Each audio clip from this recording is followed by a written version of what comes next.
Hey guys, today's video is on Essgoo, and this is a single DIN flip out Android head unit, and it's around $140, which is about £120, and it comes with a reverse camera and a USB DVR as well, which is really cool. So let's check it out.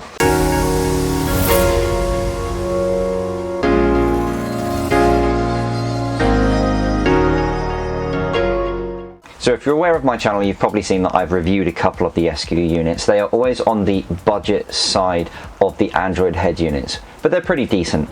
Now this one is particularly interesting because it's a single DIN, and I haven't reviewed any single DINs yet. It does obviously have the flip out 7-inch screen, so that's going to be interesting. Specifications wise, it's on the lower end of the scale with 1GB of RAM, so it'll be interesting to see how good it is. I will remind you that I do not get paid to endorse any company or products, and my review is going to be based totally on me using this product and finding out what it's like. Right, let's get it out of the box.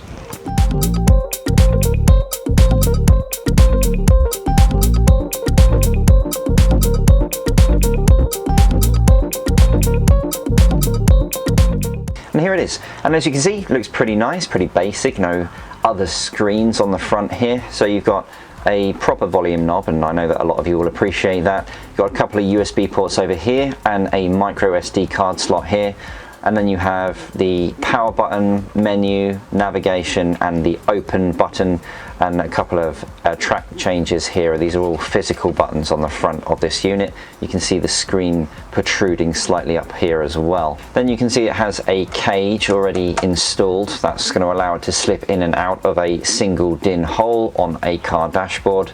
And then if we flip it upside down, we can see that it has a main loom entry point here, a bunch of other connectors which I'll go into in a second, and an FM antenna. And on the back here it has an SMA connector for the GPS antenna.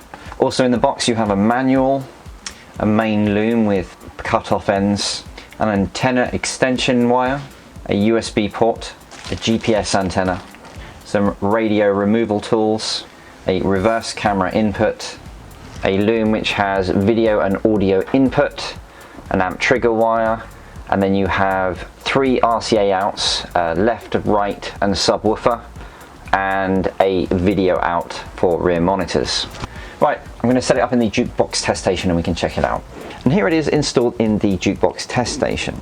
If you haven't seen my channel before, this jukebox test station has been designed specifically to test car radios. When I hit the power button, it's going to be the same as turning the ignition on in the car, so you can see how long it takes to boot up. And that's what we're going to do now. So I'm going to hit the button and see what happens. So straight away you can see that the LEDs around the knob and the buttons have lit up in red, and I imagine if we hit the open button, yes, there we go. And there we go, it's the Essgoo logo showing on the screen as well. Not too long, not too long. And we'll start off as we usually do with the look and feel of the device. And as you can see with the screen flipped out, you've got this 7-inch display. The screen resolution on this screen is 600p, which is okay. Contrast ratio is not great, but it's very, very easy to see what's on the screen, so that's fine. Now obviously, as this is a flip out screen, it has a main single DIN unit here, which is still visible, and it has all the physical buttons on this, including the physical knob, and they do add some additional quality to this unit. The dashboard is what is found on the other Essgoo units, and it's very basic. Interestingly, their website did say that there's 3 options to choose from a dashboard perspective, but for the life of me I cannot find how to change from one to the other, so I'm going to show you what we've got on the screen at the moment. So the dashboard's split into 3 different widgets. So you've got a speedometer which has kilometers per hour. That's going to be using the GPS signal to calculate the speed. Then you have a widget for local audio, so that's going to be MP3s or FLAC files that you've got on a USB stick or on a memory card that you can just plug into it. And then you have a Bluetooth widget so that you can connect your phone, listen to music, and make phone calls. If we slide to the right, you can see that it has a radio, it has the settings, and then it has the ability to play local video files. Again, that's files that you put onto a USB stick or a memory card. If we just have a look at the radio quick whilst we're here.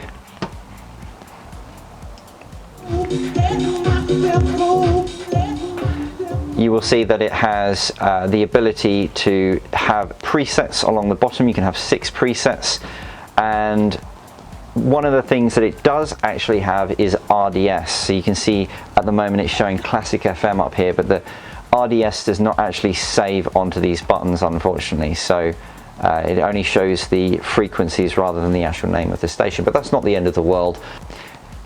So along the left hand side here you have 3 buttons. The first one is settings, the second one is your apps, and the third one is navigation. If we have a look at the apps, you can see how it looks when you have specific applications installed. So for the price point of $140, the look and feel is pretty good. I mean, it functions as it was, it's easy to use, that's fine. So let's talk about the speed. I've got the specifications from Geekbench on the screen here. You can see that it uses a quad-core ARM AC8227L. It's not the fastest CPU by any means, and it's actually pretty slow, to be honest with you. And whilst I was setting it up with all the applications I generally use for these videos, it did take an awful long time to actually do that. And it didn't help that the Wi-Fi signal with this head unit isn't great either. I've got an access point next to this jukebox, and you can see here at the top of the screen that the Wi-Fi signal is pretty low, and that is unfortunate. Then you have a 1 GB of memory as well. But as usual, we're going to do the normal tests with everyday apps. I'm going to use Waze and Spotify, and we're going to see how long it takes for these things to boot up.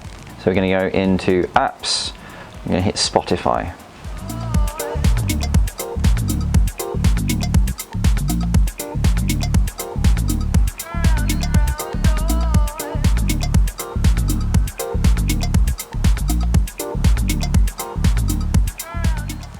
Okay, it's not too bad, but you can see what I mean by it taking a little bit longer than it should. One of the other cool things about this head unit is that you can play your music on Spotify or on the radio or however you want to play music, and then you can close the screen and your music will continue to play, and you can still control the music without the screen being open as well. So that is pretty cool. Let's open it back up again. Okay, let's go and have a look at Waze now.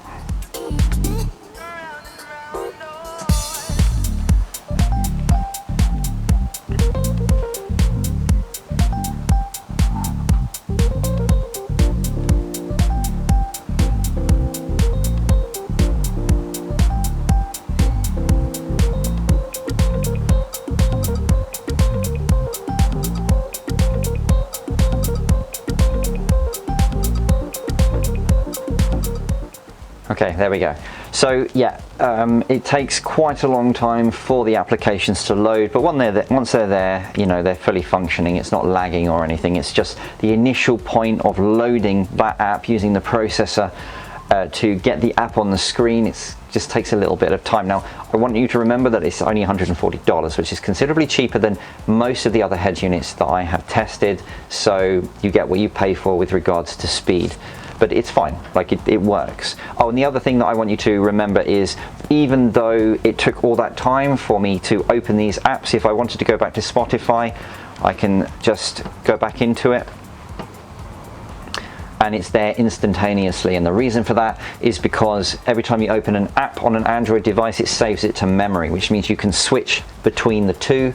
And what that means is you can be listening to your Spotify or any music app that you want, and be navigating using Waze or Google Maps or whatever you want to use as well. So that functionality is still there. Talking about features, this has all the generic Android head unit features. So you have the ability to have a analog video input if you want to connect a games console or something.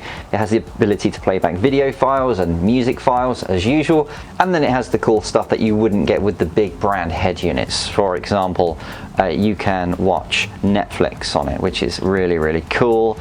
And of course you can use YouTube and other video applications on this head unit. So all of that stuff's really cool, but you're not going to find Android Auto and Apple CarPlay on this particular head unit.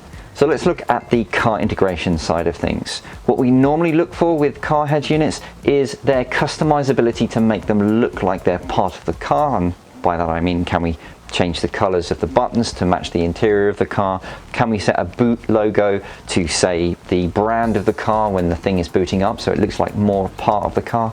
And does the head unit have the ability to retain steering wheel controls from the car as well? So with this Essgoo, if we go into the settings and we scroll down, you'll find steering wheel learn. And this is where you can select a function and then press a button on the steering wheel to learn that functionality. So that is nice and easy, so that's good. It does have a logo settings here as well, but the logos are not included with the actual head unit. If you go into logo select, it will have a file explorer, and that means that if you want to get a logo from the internet, put it on a USB stick, you can find it in this file explorer and use it as a boot logo. Now as for the color of the knobs and the buttons, for that you need to go into factory settings here, and the password is 8888. Okay, and then if we go into key light settings here, it will show you the ability to actually change the colors here. So at the moment I've got green, and I could go blue, yellow, orange, red. See, it's changing the colors down here. Or if I wanted to, I could go flicker key light control switch down the bottom here, and what that does is it will flick between all the colors like this, which is pretty cool. So let's talk about one of the most important things, which is the sound quality and control. So if we go into the settings and we go into sound settings, you can see that it has a 5-band graphic equalizer here. And it does actually have another app in here. So if I go into apps and then I go to sound effects, you can see it actually gives you a little bit more control here. You can see that it actually has this 16-band graphic equalizer here.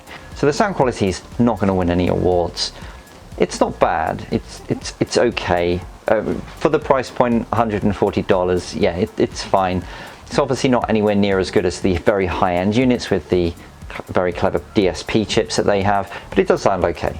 Right, let's give it some scores.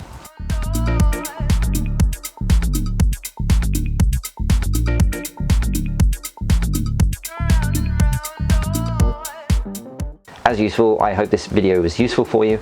If there's anything that I've missed or any questions that you have, please ask them in the comments section below. And if there's any brand of head unit that you'd like me to look at next, just let me know and I'll see what I can do. If you like this kind of content, please do subscribe to my channel because there'll be a lot more this kind of thing coming up.